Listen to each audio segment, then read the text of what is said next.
সাৰ্ভিসৰ আন্ডাৰত যেটো আমাৰ প্ৰেজেন্টেশন হ'বলৈ গৈ আছে তাৰ বিষয়ে আজি আমি ফ্লাডৰ লগত ৰিলেটেড কৰি আজি আমাৰ টপিকটো ক'ব ওলাইছো যদি ইয়াত কিবা ভুল হয় মোক ক্ষমা কৰি দিয়া যায় আজি আমাৰ টপিকটো হ'ল যেতিয়া ফ্লাড ইনসিডেন্টটো হয় যেতিয়া বানপানী হ'লে আমাৰ ষ্টেট ফায়াৰ ইমাৰ্জেন্সি সাৰ্ভিসৰ কৰণীয় কি আমি কি কাম কৰিব লাগিব এতিয়া আমাক সামগ্ৰী চক্ৰ বিষয় কাৰ্যালয়ৰ পৰা আমাৰ অগ্নি আৰু আপতকালীন সেৱা সোণাৰীবালে আমাক সংবাদ দিয়ে যে বিজু বস্তিৰ যোৱা ৩৬ ঘণ্টা ধৰি বৰষুণ হোৱাৰ ফলত বিজু নদীৰ পানীৰ উচ্চতা বৃদ্ধি পায় আৰু এই পানীৰ উচ্চতা বৃদ্ধি পোৱাৰ ফলত বিজু বস্তিৰ চাৰিওফালে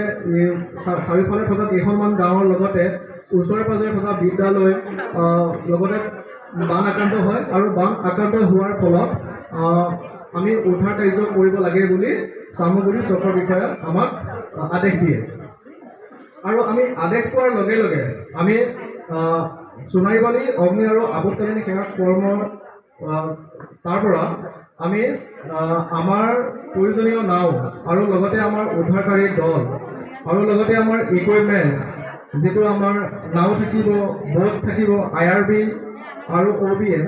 যিখিনি লাইফ বয় লাইফ জেকেট আমাৰ যিখিনি ধৰা উদ্ধাৰ কাৰ্য কৰিবৰ কাৰণে যিখিনি প্ৰয়োজনীয় সামগ্ৰী আমি সেইখিনি সামগ্ৰী লৈ বিজু বস্তি এলেকালৈ আমি যাওঁ আমি ঘটনাস্থলীত উপস্থিত হোৱাৰ লগে লগে আমি দেখা পাওঁ যে বিজু বস্তিৰ চাৰিওফালে বান আক্ৰান্ত হৈছে আৰু এই বান আক্ৰান্তৰ ফলত 200 ঘৰ মানুহ আৰু লগতে 1000 ব্যক্তি পানীৰ কবলত পৰি উদ্ধাৰ কৰিব লাগে বুলি আমাক কৈ আছে তেওঁলোকে আবদ্ধ হৈ আছে পানীত আৰু আমি উদ্ধাৰ কাৰ্য সম্পন্ন কৰাৰ আগতে আমি যিখিনি ইকুইপমেণ্টছ লৈ যাওঁ সেই ইকুইপমেণ্টছখিনি আমি কি কৰোঁ তাতে নাও আমি IRB খন লৈ যাওঁ নাওখন ফিটিং কৰি ধুনীয়াকৈ আমি উদ্ধাৰ কাৰ্য চলাবৰ কাৰণে আমি যাৱতীয় কাম কাজখিনি কৰি লওঁ তাতে সামান্য সময়ৰ কাৰণে তাৰপিছত আমি আমাৰ লগত আপদা মিত্ৰ থাকিব আৰু আপদা মিত্ৰ থকাৰ পিছত আমাৰ লগত VDP থাকিব আৰু গাঁওখনৰ গাঁওবুঢ়া থাকিব গোটেই গাঁওবুঢ়া আপদা মিত্ৰ আৰু ফায়াৰ ইমাৰ্জেন্সি সাৰ্ভিসৰ আৰু VDP গোটেইখিনি মানুহ আমি একেলগ হৈ আৰু আমি কথাটো জানি লওঁ ক'ত মানে ব্যক্তিসকল থাকিব পাৰে আৰু ক'ত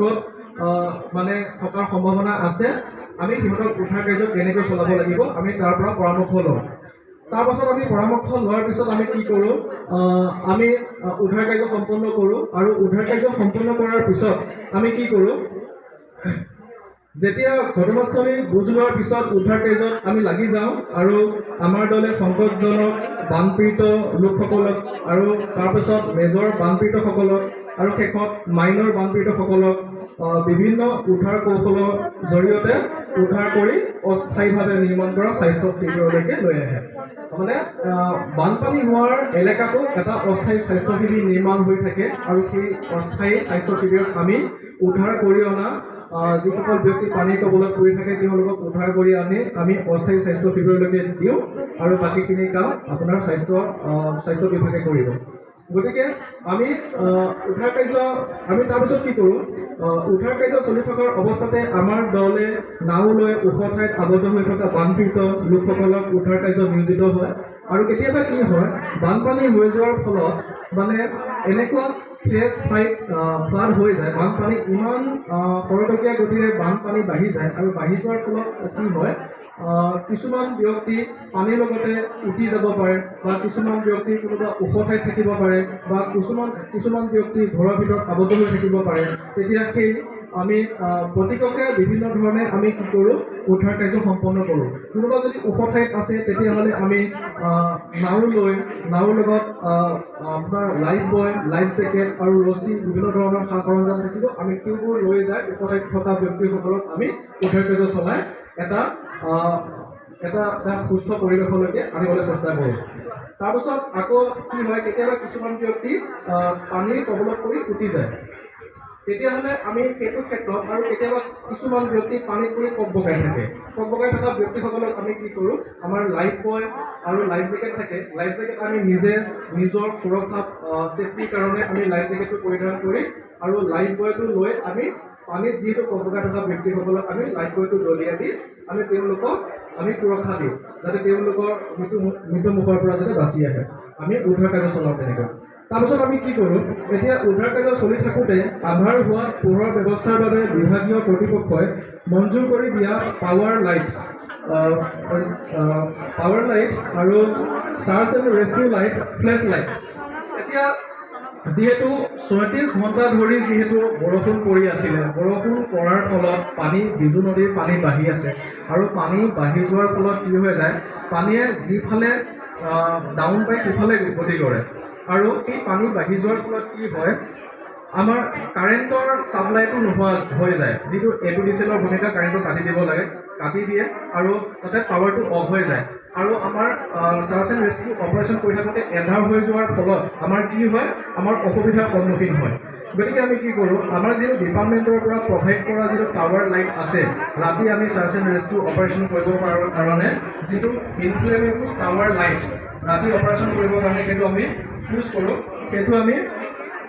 ইউজ কৰোঁ আৰু লগতে ফ্লেছ লাইট আছে আৰু চাৰ্চ এণ্ড ৰেস্কিউ লাইট আছে, যিটো আমি ৰেস্কিউ কাৰ্যত ব্যৱহাৰ কৰোঁ। আৰু সেই আমি ৰাতি তেতিয়া আমি ৰেস্কিউ তথা উদ্ধাৰ কাৰ্যটো আমি সম্পূৰ্ণৰূপে আমি কৰিবলৈ পাওঁ। আৰু ইয়াৰ পিছত কি হয়, এতিয়া আপদা মৃত্যুয়ে জনোৱা অনুসৰি পানীত ককবকাই থকা বানপীড়িত লোকক আমাৰ উদ্ধাৰকাৰী দুজনে উদ্ধাৰ কৰি পেটৰ পৰা পানী উলিয়াই ওচৰৰ স্বাস্থ্য শিবিৰত প্ৰেৰণ কৰা হয়। আৰু আমাৰ যিহেতু আমাৰ লগত আপদা মিত্ৰ থাকিব আৰু VDP থাকিব আৰু গাঁৱৰ এজন মুখিয়াল গাঁওবুঢ়া থাকিব,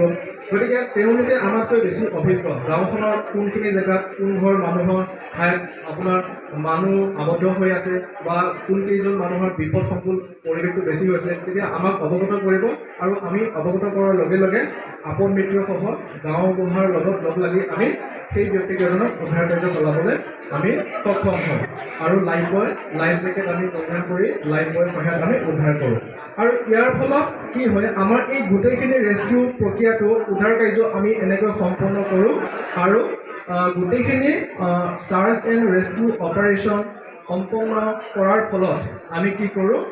চামগুৰি চক্ৰ বিষয়া কাৰ্যালয়ত আমি অৱগত কৰি আমি প্ৰতিবেদন দাখিল কৰি আমি নিজ স্থানলৈ ৰাওনা হওঁ। এইখিনিয়ে আছিল আজি আমাৰ ক'বলগীয়া ফ্লাড আহিলে চাৰ্চ এণ্ড ৰেস্কিউ অপাৰেশ্যন কেনেকৈ কৰিব লাগে আৰু আমাৰ অগ্নি আৰু আপদকালীন সেৱাৰ কৰিবলগীয়া কাম কি কি থাকে আৰু আপদা মিত্ৰৰ ভূমিকা কি, গাঁওবুঢ়াৰ ভূমিকা কি আৰু VDPৰ ভূমিকা কি, আমাৰ লগত এটেচ হৈ গোটেইখিনি আমি কেনেকৈ কাম কৰোঁ, সেইখিনিয়ে আছিল।